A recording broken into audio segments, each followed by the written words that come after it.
अस्सलाम वालेकुम dear students, कैसे हैं आप सब। We will start today the poem number 11 लेयर बाय विलियम हेनरी डेविस।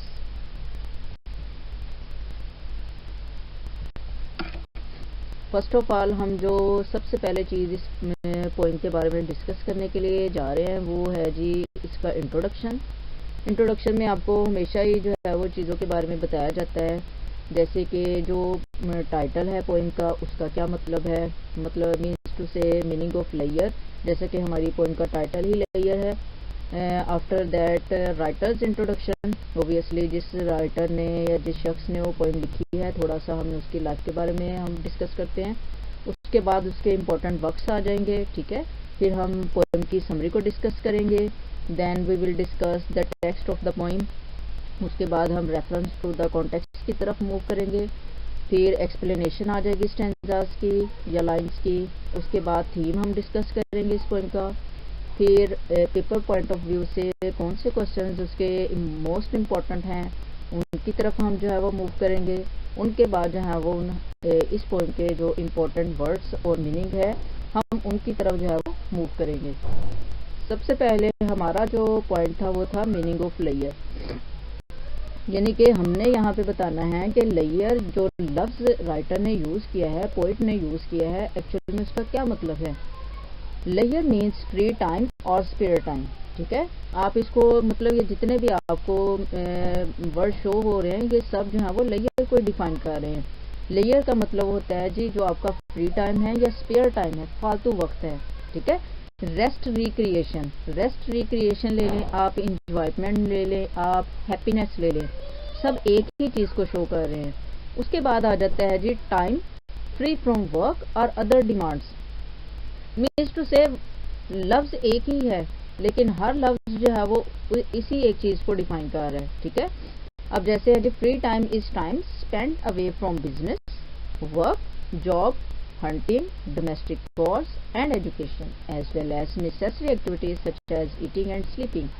देखिए ये सारी चीज़ें जो है वो हम अपनी रोज़मर्रा ज़िंदगी में करते हैं, डेली रूटीन में, ठीक है।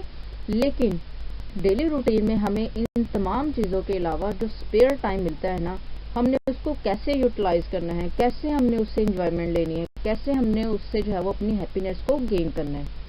इसका मतलब ये है कि राइटर इसमें जो है वो हमें हमारी खुशियों की तरफ, हमें हमारे जो है वो फालतू वक्त में क्या करना है, कैसे एंजॉयमेंट लेनी है, उसके बारे में हमें बताने जा रहा है। अब पहले हम देख लेते हैं जी हमारे राइटर का इंट्रोडक्शन, जैसे है जी राइटर्स इंट्रोडक्शन या पोइट्स इंट्रोडक्शन, ठीक है। तो इसमें आ जाएगा जी विलियम हेनरी डेविस।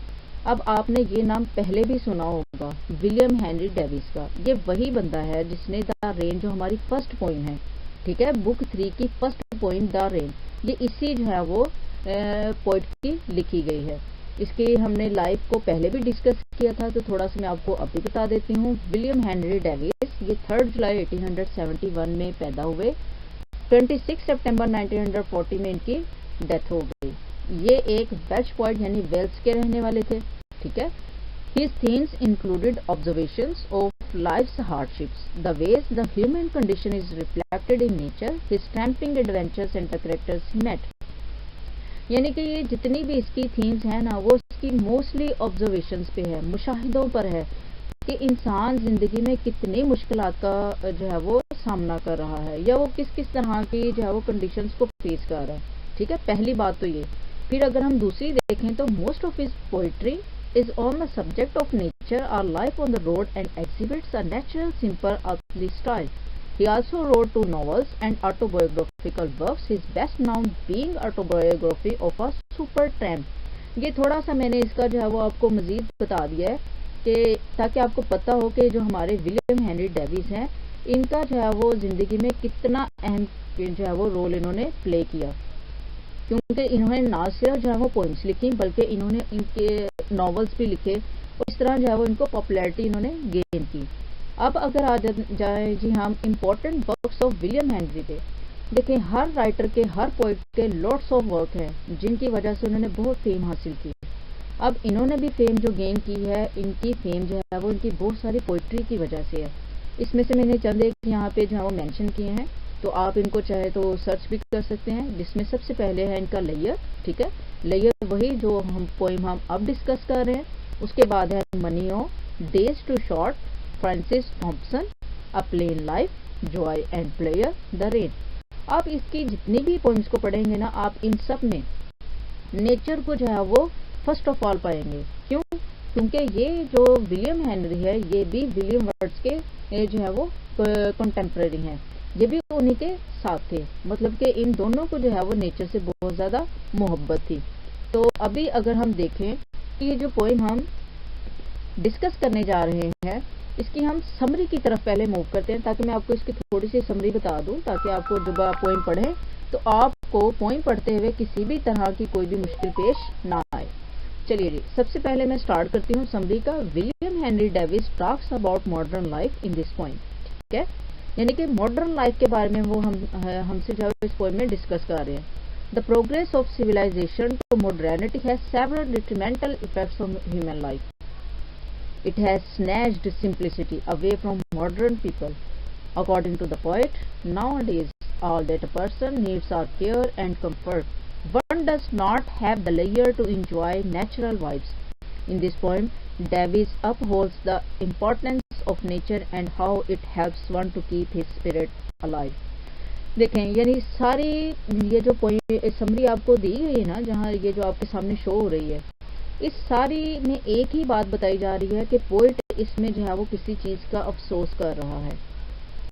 इसमें अफसोस वो इस बात का कर रहा है कि देखो, हमारी लाइफ में जितनी भी मॉडर्निटी आ गई है, जितना भी रुपया पैसा आ गया है, हमारी सिविलाइजेशन जितनी भी जो है वो डेवलप हो चुकी है, लेकिन हमारी जिंदगियों में जो है वो एक अफसोस का, एक ग्लूमी सिचुएशन अभी भी है। वो क्यों है? क्योंकि हमारी जिंदगियों से सिंपलिसिटी जो है वो कहीं दूर चली गई है। और अब पोइट हमें ये बता रहा है कि आजकल के इंसान को अगर हम देखें तो वो बिल्कुल जो है वो क्या है जी, परेशानियों में घिरा हुआ है। और वो क्या तलाश करने की कोशिश में है? कंफर्ट, सुकून तलाश करने की कोशिश कर रहा है। जबकि सुकून हमें इसलिए नहीं मिल रहा क्योंकि हम अपने लेजर टाइम में, हम अपने स्पेयर टाइम में, हम अपने फ्री टाइम में नेचुरल वाइब्स को एंजॉय ही नहीं कर रहे। इसलिए पोइट हमें जो है वो नेचर की इम्पोर्टेंस के बारे में बता रहा है, और ये बता रहा है कि हमने अपने स्पिरिट को कैसे दोबारा से जिंदा करना है। ठीक है, तो अभी ये आपके सामने ये जो शो हो रहा है, ये मैंने लिखा है जी टेक्स्ट ऑफ द पोइम लेयर। ये जो है वो टेक्स्ट है। इसमें अगर आप देखें तो हमारे पास कितनी है, ये टोटल लाइन्स 12 हैं, जबकि मोस्टली जगहों पे जो है ये 14 भी शो की गई हैं। ठीक है, तो आपने इस पोइम को सारी को एक नज़र अच्छे से देख लेना है। ये वो पोइम है जिसको आज हम डिस्कस करने के लिए जा रहे हैं। मैं थोड़ी सी पोइम की जो है वो ट्रांसलेशन कर देती हूँ। What is this life is? Full of care. We have no time to stand and stare. No time to stand beneath the board and stare as long as sheep or cows. No time to see in broad daylight streams full of stars like skies at night. No time to turn beauty's glance and watch her feet how they can dance. No time to wait till her mouth can and reach that smile her eyes began. A poor life this is, full of care. We have no time to stand and stare. चलिए जी, कोई भी poem हमने start करनी है तो मैंने आपको हमेशा ही ये बात बताई है कि हमने सबसे पहले उस पोइम का रेफरेंस देना होता है। ठीक है, फिर हम जो है वो उसके कॉन्टेक्स्ट की तरफ मूव करते हैं। तो रेफरेंस के लिए मैंने आपको बताया था कि वो सेम लाइंस, जो वर्ड्स जो है वो आपने याद कर लेने हैं। कैसे लिखने हैं जी? These lines have been taken from the poem लेयर रिटन बाय विलियम डेविस। ये हो गया जी इसका रेफरेंस। अब अगर हमने इसके कॉन्टेक्स्ट की तरफ जाना है, ठीक है, तो कॉन्टेक्स्ट जो है वो सारी पोइम की लाइन, जो पोइम है उसका जो है वो context, reference to the context जो है वो सेम रहेगा, सिर्फ लाइंस की एक्सप्लेनेशन चेंज होती जाएगी। अब अगर हम इसके कॉन्टेक्स्ट की तरफ मूव करें, the poem is a criticism on the sorry state of modern man. The ideas presented in the poem have deep meanings. William Davies rightly points out that our life is full of care. The worldly worries have snatched our freedom and we are always at the mercy of time. We are enslaved by hurry, worry and mad race for success. These things have made us sick at heart. देखें इसके context में देखें कितनी खूबसूरती से ये बात हमें जो है वो बता दी गई है कि विलियम डेविस जो है वो ये बता रहे हैं कि हमारी ज़िंदगी परेशानियों से भरी हुई है। आज का इंसान अपनी जो है वो आज़ादी को खो चुका है। वो अपनी आज़ादी को इस तरह से खो चुका है क्योंकि वो परेशानियों का इतना ज़्यादा शिकार हो चुका है कि हर वक्त वो वक्त के रहमो करम के ऊपर है।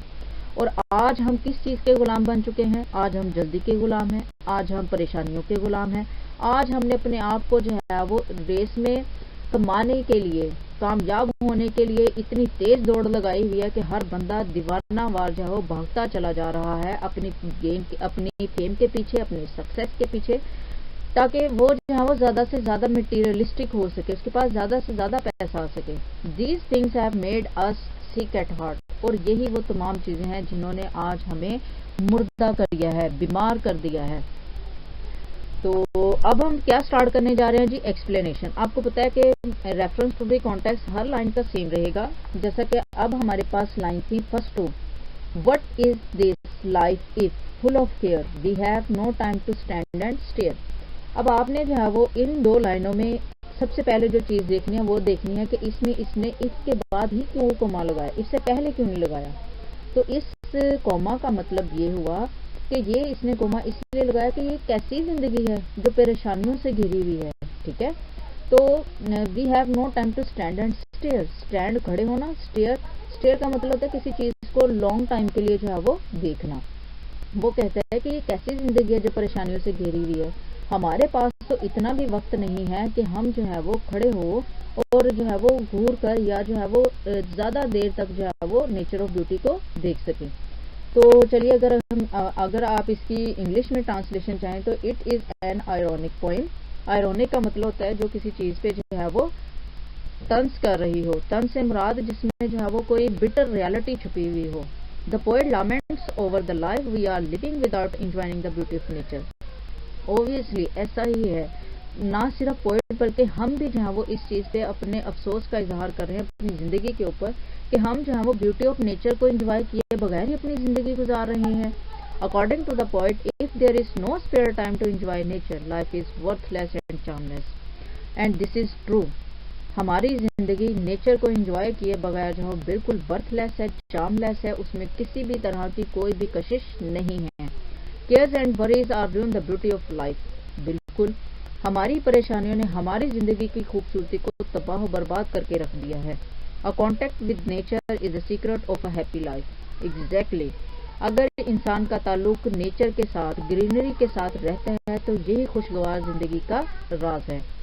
The modern man is busy in materialistic pursuits, his mechanical life has deprived him of the beauty of nature.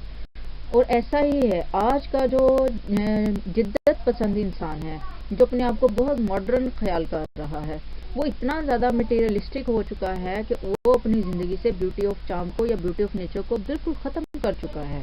ठीक है, ये फर्स्ट टू लाइंस की जो थी वो एक्सप्लेनेशन थी। अब अगर हम मूव करते हैं अपनी लाइन नंबर 3 to 4, उसमें क्या है जी? No time to stand beneath the boughs and stare as long as sheep or cows. देखो इन लाइंस में पोइट ने जो है वो कितने दुख का इजहार किया है। मतलब कि हम क्या एनिमल्स से भी ज़्यादा जो है वो हमारी वैल्यू उनसे भी कम हो चुकी है। अब देखें इसमें फिर उसने वर्ड यूज़ किया है नो टाइम, कि कोई वक्त नहीं है, टू स्टैंड, कि खड़े हो। देखो स्टैंड के साथ उसने टू लगाया, इन्फिनिटिव का यूज़ किया। बीनीथ जो है वो आपकी प्रेपोजिशन है, बीनीथ मतलब नीचे। बोज मतलब ब्रांचेज ऑफ अ ट्री, कि एक दरख्त की शाखें। And stare as long as sheep or cows, जैसे कि भेड़ और गाय। ठीक है, the poet compares man with animals like cow and sheep. He says that even animals are lucky enough to enjoy the beauty of nature.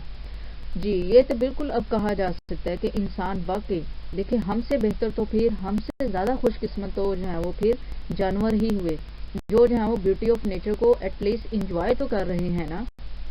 Man who is the crown of all creatures, देखो जिसको ताज पहनाया गया है तमाम मखलूकों का, does not understand the importance of nature and it's effects on human life. और ऐसा ही है, वही नहीं समझ पा रहा कि नेचर की क्या अहमियत है और इसके क्या असरात जो है वो इंसानी ज़िंदगी पर हैं। Animals are fortunate enough to live in nature and enjoy it as long as they wish. और वाकई ऐसा ही है। देखिए एनिमल्स आर फॉर्चुनेट, कि वो कितने खुशकिस्मत हैं, वो हमसे ज़्यादा खुशकिस्मत हैं कि वो नेचर ऑफ ब्यूटी में जी रहे हैं और उसको एंजॉय भी कर रहे हैं अपनी ख्वाहिश के मुताबिक। They find enough time to stand under the trees and gaze at the bounteous beauty of nature for a long time. Exactly, हम इस चीज़ से बिल्कुल एग्री करते हैं, लेकिन अब अफसोस के सिवा हम कुछ नहीं कर सकते। हाँ ये है, अगर अब हम एक्सप्लेनेशन की तरफ आ जाएं 5 to 6 लाइन की तरफ, तो उसमें आप देखें हमारे पास जो है वो कौन सी लाइन है, नो टाइम। देखें फिर उसने जो स्टार्ट किया है वो नो टाइम से स्टार्ट किया है। No time to see in broad daylight. Broad होता है जी ओपन, एक्सटेंसिव, खुली, डे लाइट यानी खुले दिन की रोशनी। Streams full of stars, stream कहते हैं लेक को, नदियों को। नदियां जो है वो सितारों से भरी हुई हैं, लाइक स्काईज एट नाइट, जैसे कि आसमान रात को सितारों से भरा होता है। अब देखिए इस लाइन को अगर हम गौर से देखें तो the poet criticises man's unavailability of spare time. He says that nature is enchanting in each and every form. At night the captivating phenomenon of twinkling stars, and at daytime streams present the scene of stars twinkling in the depths of water. But it is pity that modern men enjoy the phenomenon neither at night nor in full light of the day.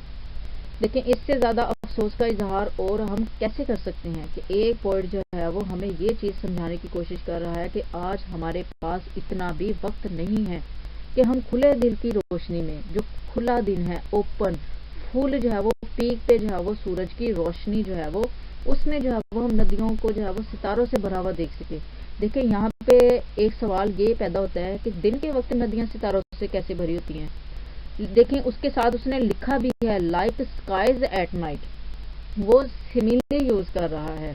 अब अगर आप कभी देखें ना दिन के time के वक्त रोशनी, तो जब चमक रही होती है तो पत्तों में से जब गुजर के आ रही होती है, दरख्तों के पत्तों में से, और नीचे पानी हो, तो वो एक अलग से जो है वो एक अपना सीन क्रिएट कर रही होती है, वो चमक रही होता है वो पानी जो है ना, तो ऐसे लग रहा है जैसे उस नदी में जो है वो सितारे टिमटिमा रहे हों।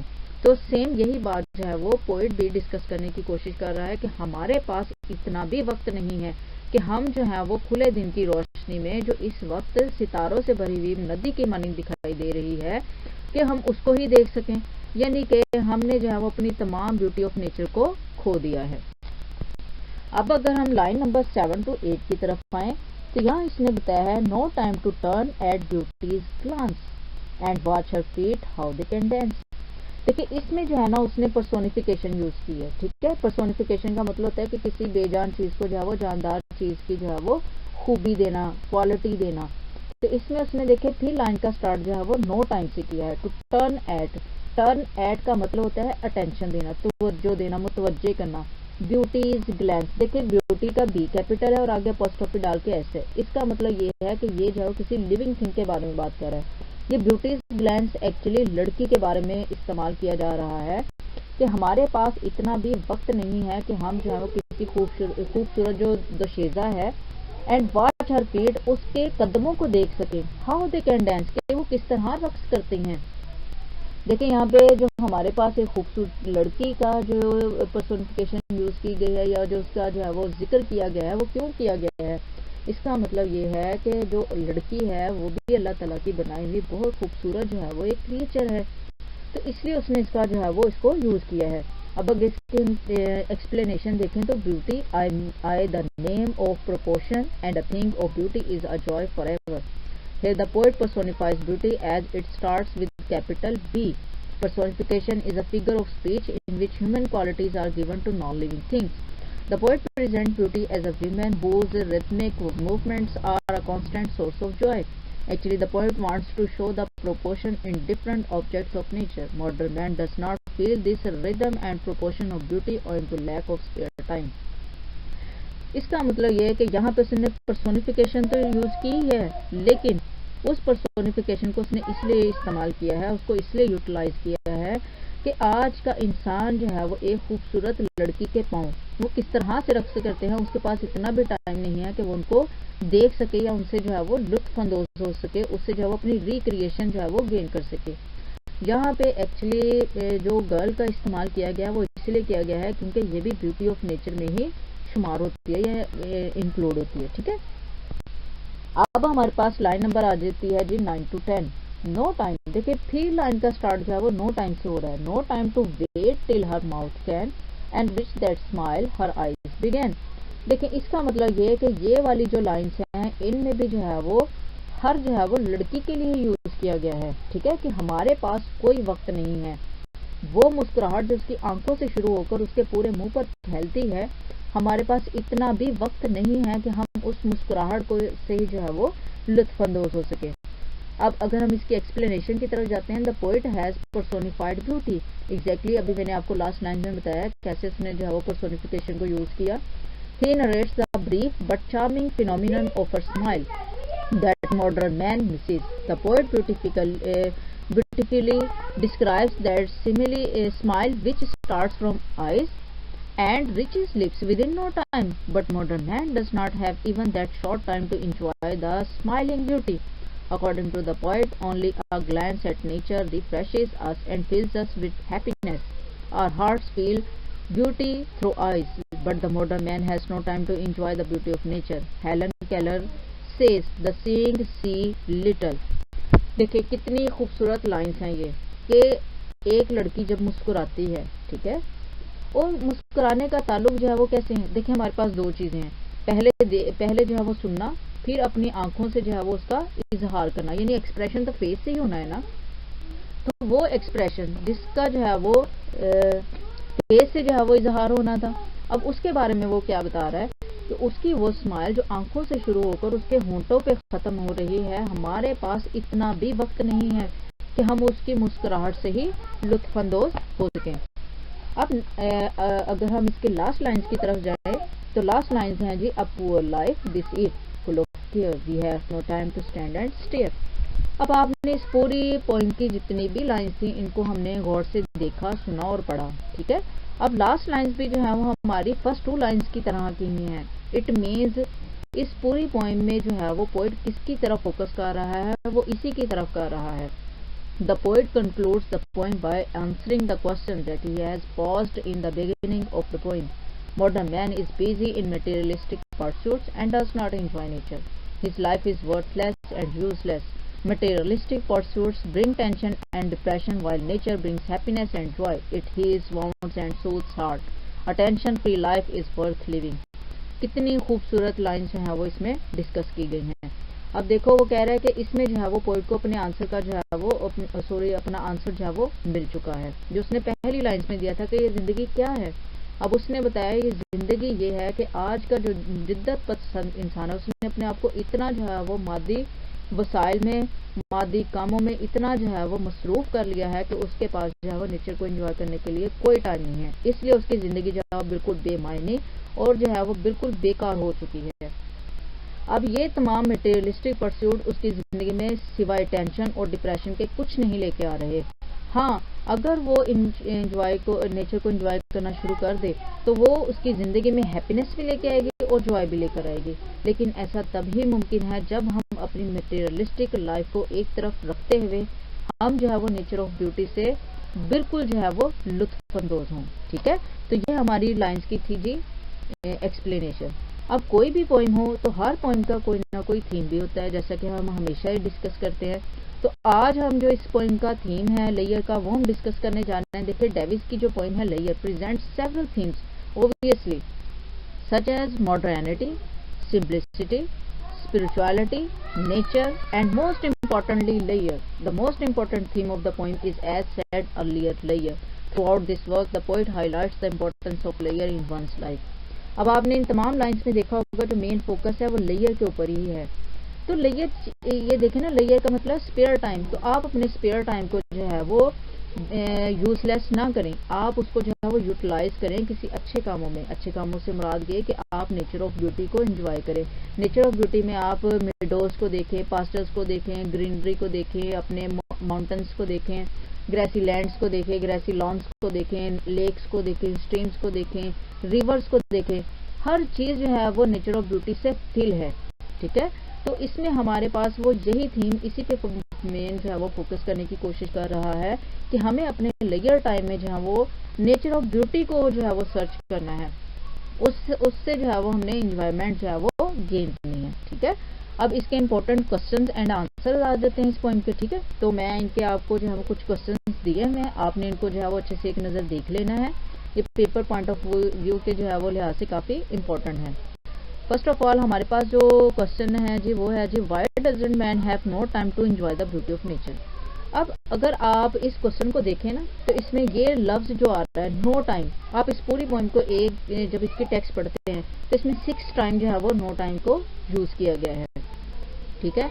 अब अगर नेक्स्ट क्वेश्चन की तरफ हम देखें, what according to the poet are we lacking in our life, कि हमारी जिंदगी में जो है वो किस चीज की कमी है, ठीक है। What does the poet mean by saying that we do not see streams full of stars in broad daylight. वही जो सेम हमारे पास जो चीजें जो है वो हमने अभी पॉइंट में डिस्कस की हैं, वही तमाम चीजें जो हमारे क्वेश्चंस में लिखी गई।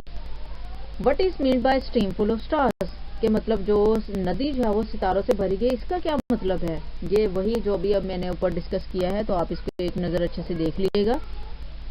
अब आ जाते हैं जी हमारे पास वर्ड्स एंड मीनिंग्स। जैसे आपको पता है कि हर जो है वो हमारे फर्स्ट ईयर सिलेबस में जो है वो सिनोनिम्स यूज होते हैं। तो फर्स्ट ऑफ ऑल है जी लेयर। लेयर का मतलब जैसे हमने पहले डिस्कस किया जी फ्री टाइम।